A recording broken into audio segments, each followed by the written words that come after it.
தந்தை மன்னராக இருந்த துறவியை சந்தித்து விவரம் கேட்டதோடு நாகலோகத்தில் இருந்து வந்த நாகமன்னன் சங்கபாலனை பற்றிய விவரங்களையும் தெரிந்து கொண்டார்.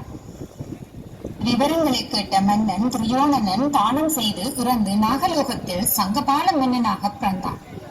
நாகலோகத்தில் பல காலம் அரசு சுகத்தை அனுபவித்த நாகமன்னன் இன்பங்களில் மயங்கி பெரிய நாக வேடம் அணிந்து மனித லோகத்தில் வந்து புற்றில் அமர்ந்து துறவியாக தியானம் செய்தான். தன்னை பிடிக்க வேட்டைக்கார கூட்டம் வருவதைக் கண்டு நாகமன்னன் சங்கபாலன் கூர்முனையால் என்னை கொன்றான். ஆனால் நான் அவர்களை காட்டிக்க மாட்டேன், வெறுக்க மாட்டேன் என்று உறுதியுடன் இருந்தான். கூர்முனையால் குத்தி நாகபாம்பு எடுத்துச் செல்லப்பட்டது.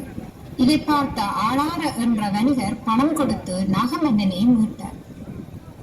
கசப்பு கடைக்காரர் உங்களை எவ்வளவு துன்புறுத்திய போதும் நீங்கள் ஏன் கடிக்கவில்லை என்று கேட்பதற்கு நாகமன்னன் முத்திரைக்கு பாதுகாத்தல் முத்திரைக்கு தீங்கு விளைவிக்கும் பயத்தில் அவ்வாறு செய்யவில்லை என்று கூறினார். தன் மரணத்தில் இருந்து மீட்ட வணிகன் ஆளாரால் கவரப்பட்ட நாகமன்னன் நாக உலகத்திற்கு இன்பத்தை அனுபவிக்கும் ஆளாரலை அழைத்து நாகலோகத்தில் மோகத்தை அனுபவிக்கும் வாய்ப்பை அளித்தான்.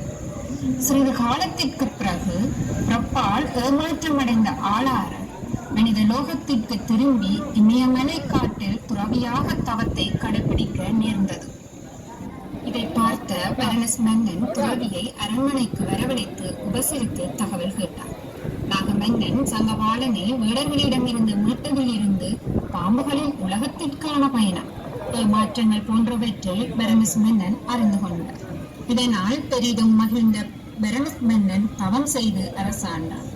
அப்போது ஆளார தவசத்திரிய காசியப்ப திருநூ இருந்தார். வாரணாசியின் அரசர் ஆனந்த திருநூ. சங்கபாலன் என்ற நாகமன்னன் நமது புத்த பெருமான் ஆவார்.